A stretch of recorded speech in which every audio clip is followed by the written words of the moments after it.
Right now, I'm gonna tell you the 5 things that you need to make your own music. So, number one, you need a microphone with a shield. Make sure you get yourself a condenser microphone with a shield or something like the eyeball that goes around the microphone and helps you with a little bit of acoustic treatment. But most importantly, you want a condenser microphone. I got myself a blue. I believe it's the baby bottle. It's pretty nice. I would really recommend you try to record with a Neumann U87. That's if you really want that professional sound. And so this right here, this is the shield. This is the box actually, but it's pretty nice and it reduces unwanted acoustic reflections.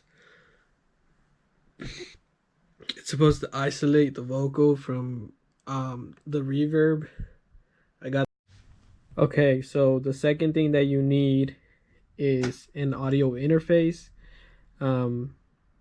This is a Pro Tools Mbox Mini, and this is the second audio interface that I got. It was recommended to me, and I had used it before, and it was pretty nice, but I upgraded since one of the good ones also is the Focusrite one. They have a lot of really good ones actually, and they're not that expensive. And what you want out of this is obviously you want to connect your microphone to it with an XLR cable, and you don't want it to sound laggy. You don't want no lag between your actually saying the word and it getting to the computer. You should try to get one with a Thunderbolt capability because that's the fastest that you can get right now. And if there was a good one, I would recommend is the Universal Audio Apollo Twin, because it has that unison technology, and basically it's supposed to emulate the compressors and the preamps and the limiters. Their plugins that have that technology actually use the hardware inside the audio interface so that your computer is not using its processing power. But that's like one of the best ones, and it has no lag. When you go to record, you hear it right away. Okay, so the third thing that you're gonna need obviously is the computer. And obviously everybody recommends the Macs. They're supposed to have way better sound cards and everything. Make sure that you get yourself something with a fast processor and the high RAM. That's the rapid access memory. You don't necessarily need a Mac, but one of the reasons why I got it is because it actually has the Thunderbolt cable. If you can see right there, that is actually the Thunderbolt cable. I actually needed to get an adapter because I guess the Thunderbolt cable that I have now is on the USB-C. But that's the reason why a lot of people get Macs too, is because they have that capability. I tried to get a Windows with the Thunderbolt, but I couldn't.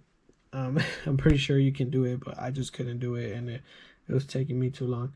So that's the third thing, would be the computer. And like I said, you need something that's fast. Try to get the fastest processor and the highest RAM that you can possibly get with your budget. Okay, so the fourth thing that you need is actually going to be your software. Your software is very important. I pulled one up right here. This is actually a session that I was working on last night. And as you can tell, it's all nice and colorful, but it's not really that organized right now. So the software that I'm using is Studio One. You just want to get yourself, there's a lot of softwares, but you want to get yourself something that's very user friendly, that you can understand and use yourself without having to prolong the process of making the song. So Sensei. Yeah, one of the most important things though is actually going to be your plugins. So if you can see right here, the plugins do a lot. They do a lot in the mix, in process, and even some virtual instrument plugins are very important when it comes to making your own beats, because obviously you should be making your own beats, or if not, buying them from somebody that makes them, because that's also very important. But that's what the software is for. So you'll be able to record your lyrics onto the beats that you made. One of the most important things about the software is going to be the plugins though, so you have to look into that too. One of the industry standards, I guess, it's Pro Tools, and I do like Pro Tools, but I'm using Studio One because Pro Tools is expensive, and I was able to do a rent to own with Studio One, so that's what I'm doing. I also have FL Studio, which is another popular one with the beat makers community. It's actually you can use it for recording too, but I use it for beats sometimes, and sometimes I use multiple softwares on one song. Okay, so the fifth thing that you need is actually going to be some speakers so you can hear what's going on. Basically, what's the best ideal situation would be studio monitors, and them being placed correctly. There's a whole like formula to it, and you have to make sure that they're placed correctly, so you can reference the mix based on how other people are mixing in that same position. So that would be the most ideal situation. They're important because you don't want any coloring. You don't want to use any regular headphones or any speakers that are just made for you to listen music that's already been mixed, because they're not going to have that flat, clean sound that you want. You don't want no coloring, because then you're not going to be able to hear what's actually going on in the mix, and you might think it sounds good, but then you go to put it on another pair of speakers or headphones, and it sounds like not what you expected it to. So that would be the most ideal situation. You also want some good bass response so that you can hear the bass and the changes that you're making, and don't just try to like play with the bass but you don't even hear it, and then you go and play in somebody's sound system and it sounds like pretty bad. So that's something else you want, is the bass response. So I'm just gonna go ahead and switch over here real quick. One of the best studio monitors that I've been recommended would be the Yamaha HS8s or the HS5s. You can use both of them, but either or, depending on what you can afford. So basically that would be like the best thing that I would say is like the industry standard. I see them in a lot of studios. And one thing to remember is like all of these things that I've been showing you, I didn't buy all of them at the same time.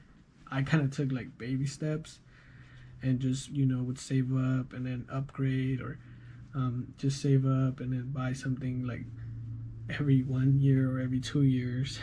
And I just end up having everything. But like right now, I have a pretty good setup. So, it does take a while, but as long as you're making progress, it's progress, even if you're taking baby steps. So yeah, that would be the top 5 things, or actually, like, I would say the only 5 things you need to make yourself some music. Number 1 being the mic with the shield. Number 2 being the interface. Number 3 being the computer. Number 4 being the software and the plugins. And number 5 being your speakers, and making sure that you're mixing it nice so everybody will enjoy. Thank you. Thanks for watching. Appreciate everybody for stopping by. Show some love in the comments, and let me know if you have any questions.